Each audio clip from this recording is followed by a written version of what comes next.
Hola, sean todos muy bienvenidos a nuestra presentación. Yo me llamo Erickson Alves y juntamente con mis compañeros Daniel Vaz, Kaline Guaqui y William Wallace, sobre la docencia del Dr. Franklin Salas, nosotros vamos a hablar un poco sobre las miocardiopatías. Nosotros somos de la asignatura de Patología Especial de la carrera de Medicina. Bueno, a empezar hablando un poco sobre la miocardiopatía. Es conocida como una enfermedad del músculo cardíaco, que anteriormente se hablaba como cualquier anomalía miocárdica que afeta el corazón. Pero con el pasar del tiempo se incrementou un poco más sobre la definición y se quedó que las miocardiopatías son un conjunto heterogéneo de enfermedades del miocardio asociada a una disfunción mecánica y o eléctrica que habitualmente apresentam hipertrofia ou dilatação ventricular inapropriadas.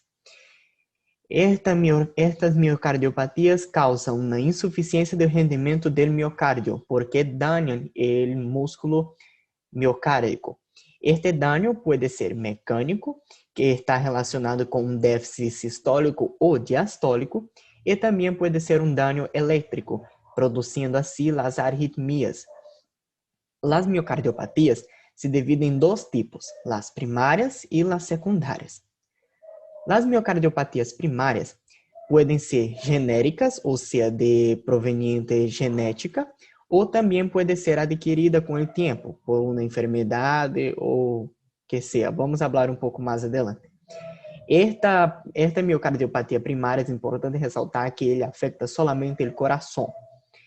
Já, em cambio, a secundária, ele é parte de um transtorno sistêmico ou multiorgânico. Isto quer dizer que, quando uma pessoa tem alguma patologia sistêmica de um outro sistema, pode assim causar um dano a nível coronário, a nível do coração miocárdico, e assim produzindo as miocardiopatias. Não é solamente que afeta o coração, pero sí tiene influencia de otros órganos, de otros problemas que vienen acarretando con el tiempo en el sistema. Las miocardiopatías antigamente se conocía solamente por una causa adquirida. Y las que no sean adquiridas eran conocidas como miocardiopatías idiopáticas, donde no se sabía la causa. Pero con los estudios y el avance de la medicina, se descubrieron que las miocardiopatías también tienen causas genéticas. Entonces, con las causas que serían idiopáticas, se hicieron una asociación y descubrieron que surge de una genética. Esto está relacionado con las infecciones, que pueden ser virales, pueden ser por microorganismos o también hasta parásitos. Las exposiciones a tóxicos, eso está relacionado con alcohol, puede estar relacionado también con algunos fármacos, cobalto, entre otros. Los trastornos metabólicos, esto está relacionado con la tireoide o también un déficit nutricional. Las anomalías genéticas en los miocardiocitos, que también son anomalías que pueden afectar y desarrollar una miocardiopatía. Esta anomalía se puede citar la distrofia muscular. También tenemos las lesiones infiltrantes, que son los carcinomas, sarcoidosis, y también trastornos inmunitarios, como la miocardiopatías inmunitarias. Es importante hablar un poco sobre los tipos de miocardiopatía, que son tres actualmente: la miocardiopatía dilatada, la hipertrófica y la restrictiva. Esto, como se puede mirar acá, tiene diferentes cambios de estructural y también histológico del músculo cardíaco. El patrón principal es la dilatada, que es la más frecuente, cerca de 90% de los casos de miocardiopatía.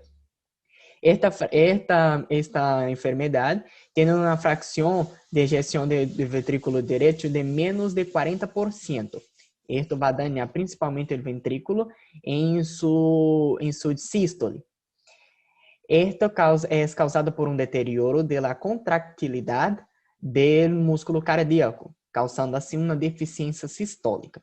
El hipertrófico, que es la segunda causa, esta tem uma fração de ejeção do ventrículo esquerdo de 50 a 80%. Em la restrictiva, que é a menos comum, a mais rara, tem uma fração de 45 a 90% do ventrículo direito, do ventrículo esquerdo, el comprometimento. Ambas, a hipertrófica e a restrictiva, têm um deterioro de la distensibilidade. Esto causa uma disfunção diastólica. A diferença de los dos são as causas. Bueno, vamos falar agora sobre a miocardiopatia dilatada. E neste trabalho vamos falar um pouco de cada um destes tipos. Eu vou começar sobre a dilatada, que é uma hipertrofia e dilatação gradual de las 4 câmaras. Esta causa uma disfunção sistólica com hipocontracção. Por ter uma hipertrofia e dilatação comprometendo as câmaras, principalmente o ventrículo esquerdo, vai causar uma disfunção sistólica, que é o bombeo, a contracção do músculo para expulsar a sangre do coração. Ou seja, vai ter uma hipocontração, uma baixa taxa de contracção. Sobre a morfologia, podemos falar que o coração está blando e com cardiomegalia, como se pode mirar acá nesta imagem.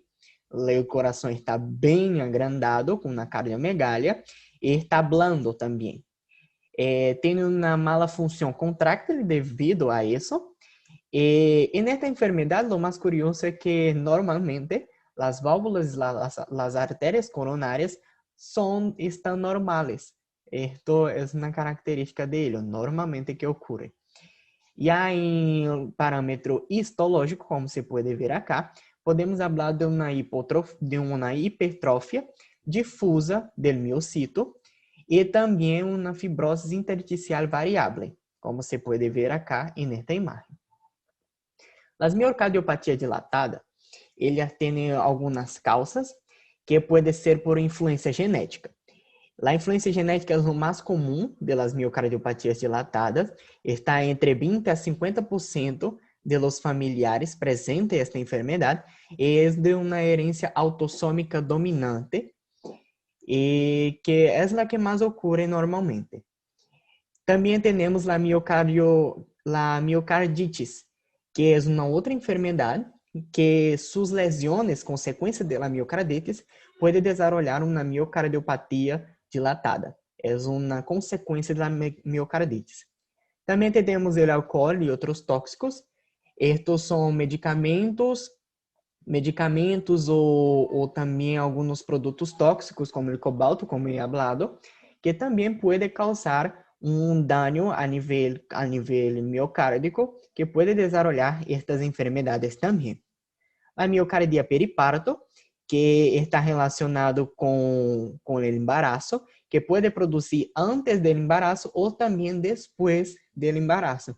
Este está relacionado com uma hipertensão crônica, uma sobrecarga do volume, deficiências nutricionais, transtornos metabólicos.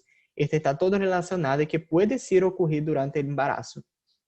Também temos uma sobrecarga de hierro, que pode também desenvolver uma miocardiopatia, e o estresse suprafisiológico. Este estresse está relacionado com as taquicardias, também por hipertiroidismo, também pode causar isto, que é muito comum também relacionado ao estresse. Por isso, temos que ter um pouco de calma com relação à vida cotidiana, que pode desenvolver muitas enfermedades.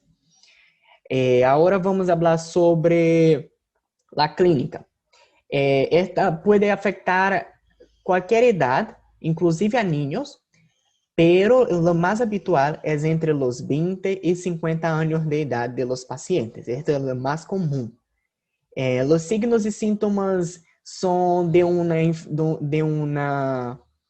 enfermedad cardíaca crónica, que puede estar relacionado com uma disneia, pode estar presente também uma fatigabilidade fácil e escassa da capacidade de exercício. Ou seja, a pessoa vai estar com uma fatiga mais comum, vai ter mais fatiga a ser hasta um movimento simples, uma atividade simples em casa. Esta miocardiopatia dilatada pode causar uma morte súbita. Isto é bem característico desta enfermidade se não for tratada. A mortalidade desta enfermedade tem uma taxa de 10 a 50% das pessoas. Alguns pacientes respondem bem aos tratamentos farmacológicos. Pero, además del tratamiento farmacológico, también se puede hacer un trasplante de corazón. Es una también de las alternativas que se puede hacer. También tiene a un longo plazo una asistencia al ventrículo izquierdo, también se puede hacer algunos reparos. E também tem a curto prazo, quando o paciente está muito crítico, também se pode fazer um suporte cardíaco mecânico. Pero todo esto é solamente para esperar hasta um trasplante cardíaco. É a solução mais efetiva para melhorar o quadro clínico deste paciente. Olá, me chamo Daniele Baz. Eu vou falar agora sobre miocardiopatias ventricular derecha aritmógena, né? Também chamado de displasia aritmógena del ventrículo derecho, é uma alteração genética, né? O miocárdio é reemplaçado por tecidos fibrosos ou fibroadiposos, predominantemente em el ventrículo derecho, né? Em sua morfologia, a parede do ventrículo derecho está adelgaçada devido à perda de miocitos, né? Acompanhada da infiltração de graxas e fibroses extensas, né? Aqui podemos observar em uma displasia aritmógena do ventrículo direito, né, o reemplaço do miocárdio ventricular por fibrose de tecido adiposo.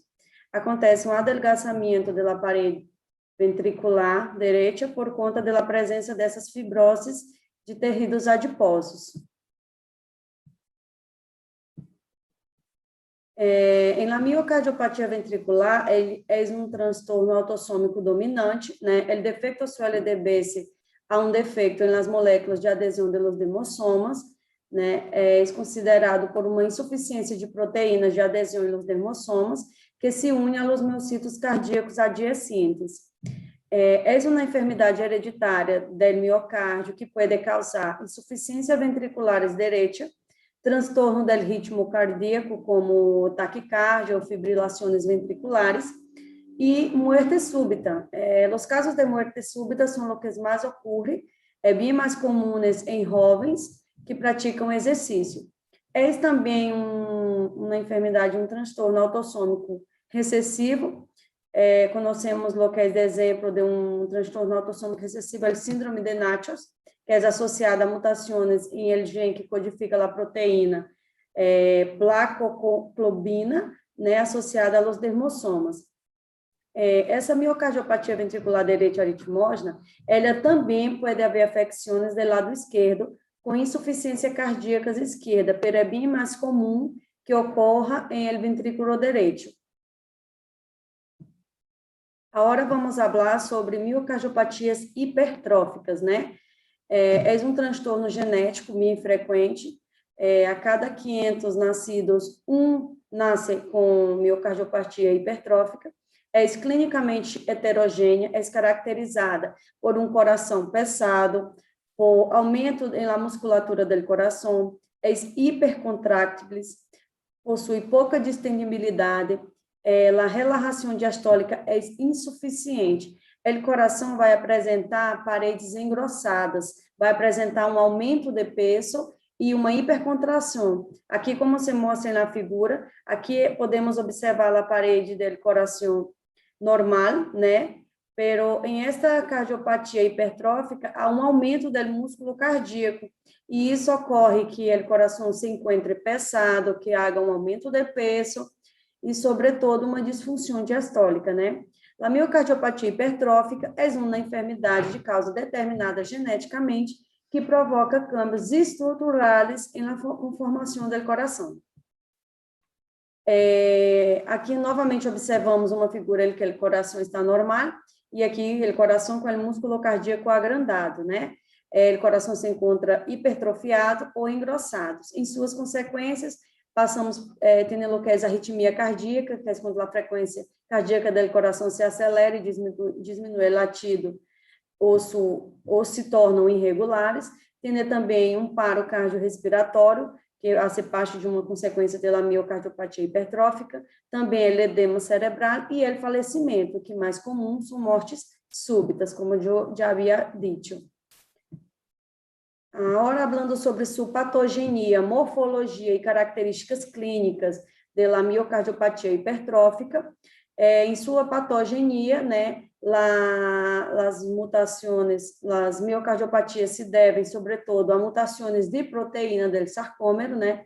As mutações são causadas, se dão habitualmente em el gene que codifica a cadena pesada, né? Que é a miosina, com maior frequência, e com menor frequência, el gene que codifica a TNT cardíaca, né? Também as cavidades também ocorre uma mutação autossômica dominante em penetração variáveis, e diferentes mutações em el mesmo gene também pode dar a causa dessas miocardiopatias hipertróficas.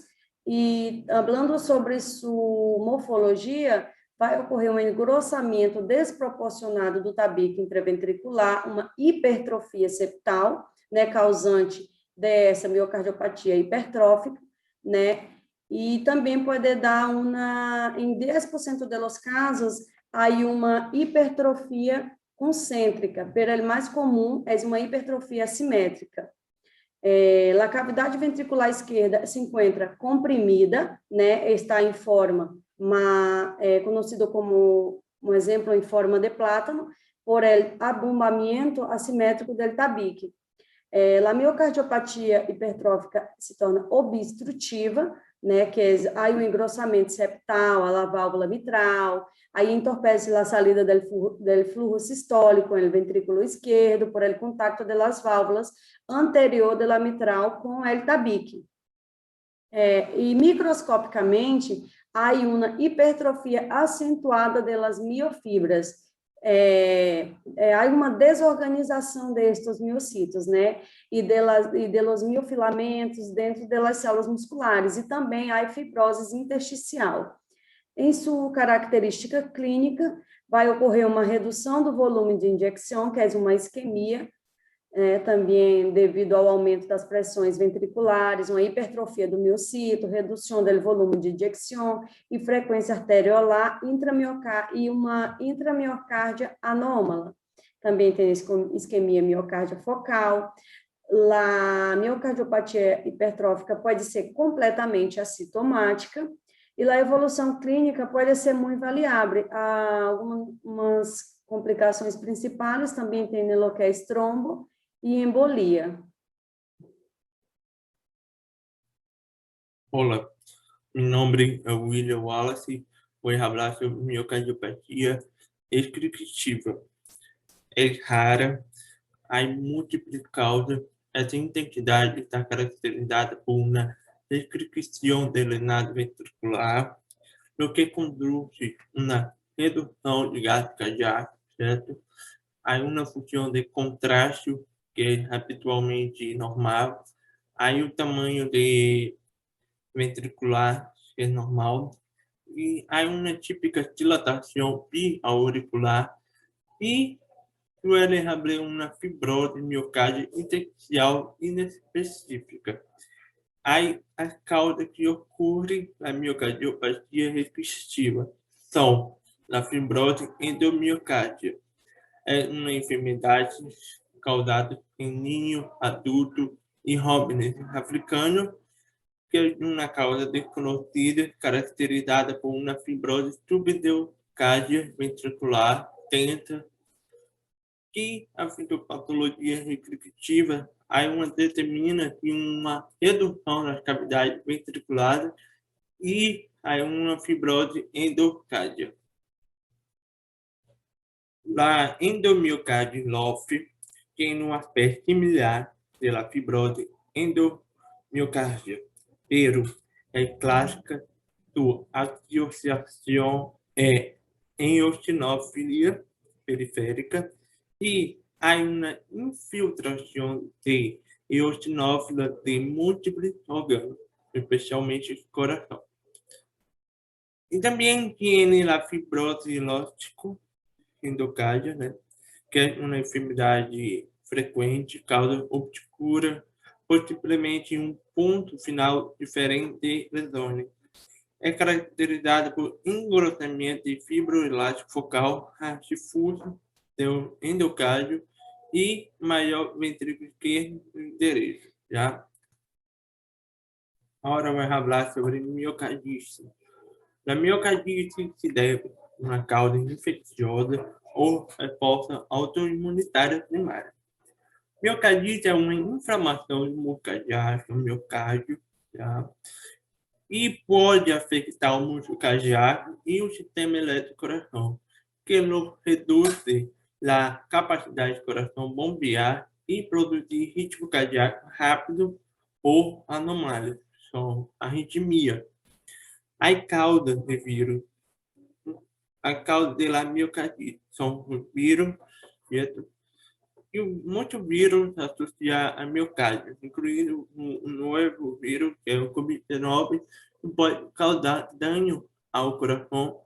Há vírus hepatite C, e também pessoas que têm HIV, um vírus causado pelo SIDA, certo?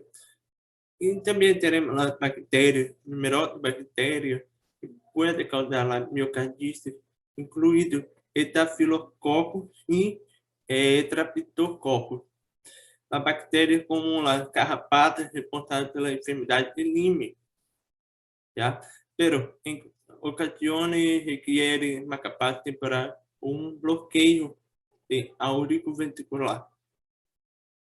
E aí o parásito? No parásito teremos a Trypanosoma cruzi, que é um toxoplasma, incluindo transmitido pelos testes de lama barbeiro, que pode causar uma afecção chamada enfermidade de Chagas.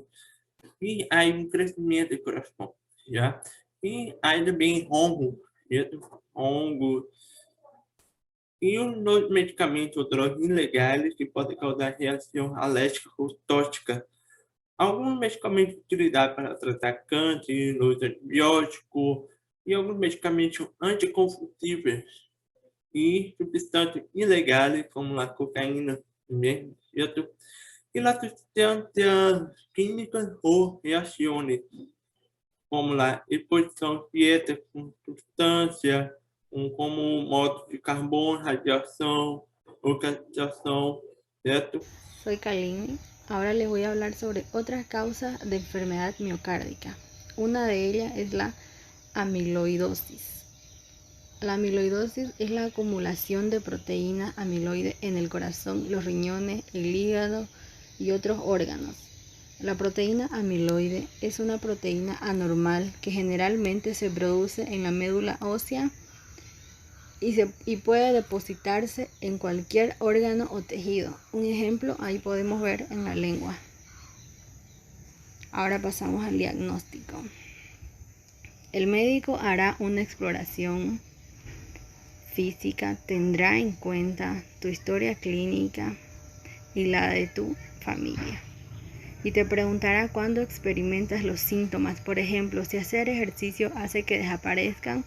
Si el médico cree que tienes una miocardiopatía, es posible que debas hacerte varias pruebas para confirmar el diagnóstico.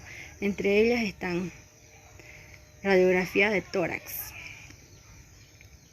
Es una imagen del corazón que permitirá determinar el tamaño más grande, si el corazón está dilatado o no. En esa imagen podemos ver que está dilatado en esa radiografía. Ecocardiograma.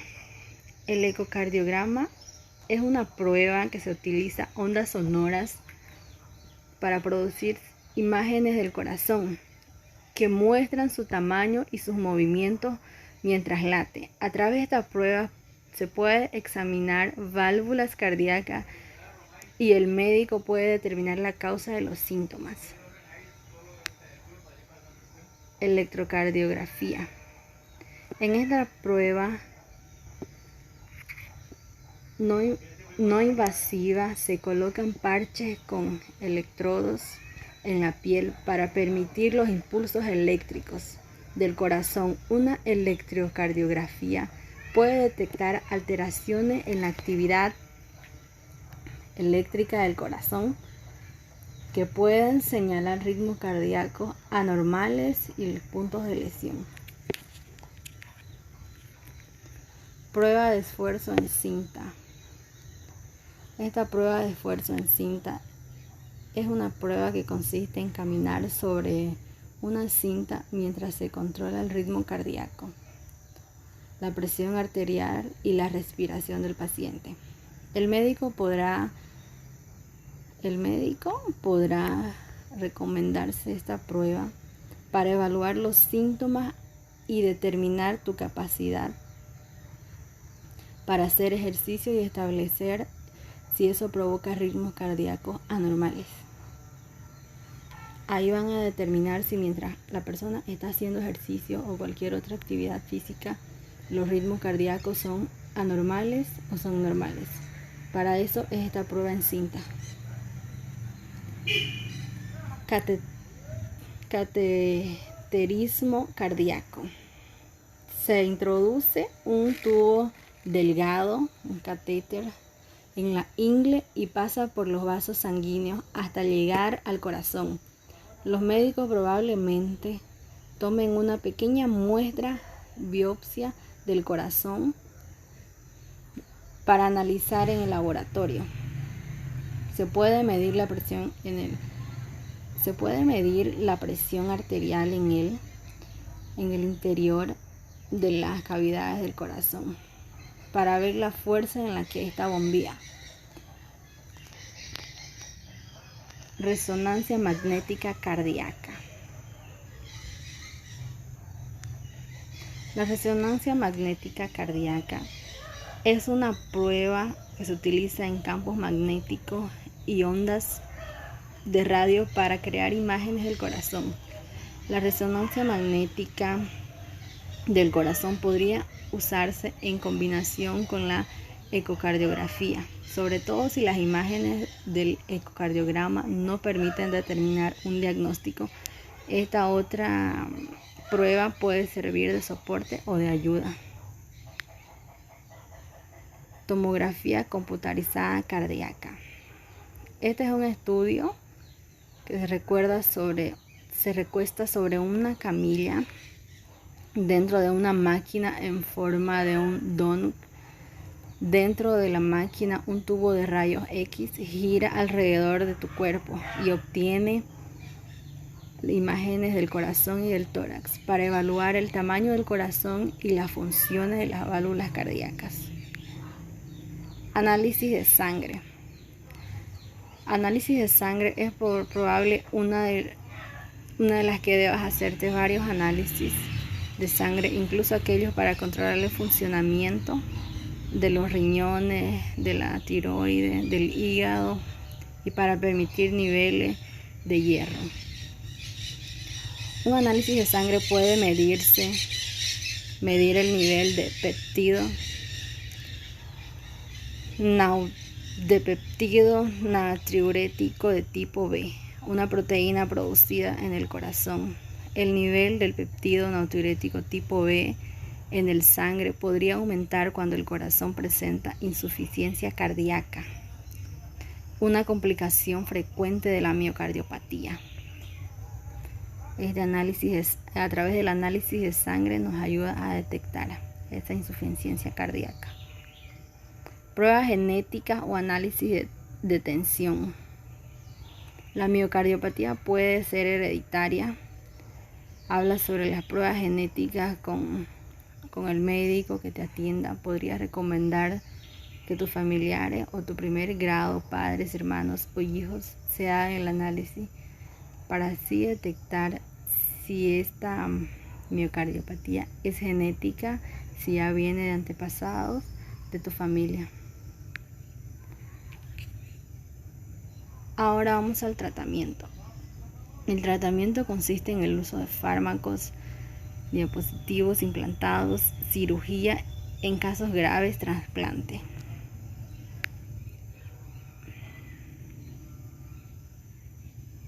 Uno de ellos es el anticoagulante. El anticoagulante son reacciones involuntarias a medicamentos que inhiben la coagulación de la sangre. El problema es más común en la hemorragia. Otro de ellos es el beta bloqueador. El beta bloqueador ralentiza el ritmo cardíaco y produce la presión arterial.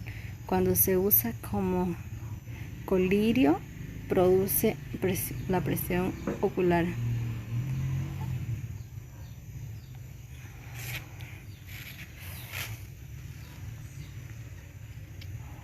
Otro de ellos es el inhibidor de la SA.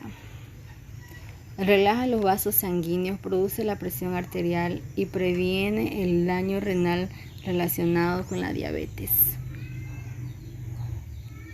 Otro de ellos es el diurético.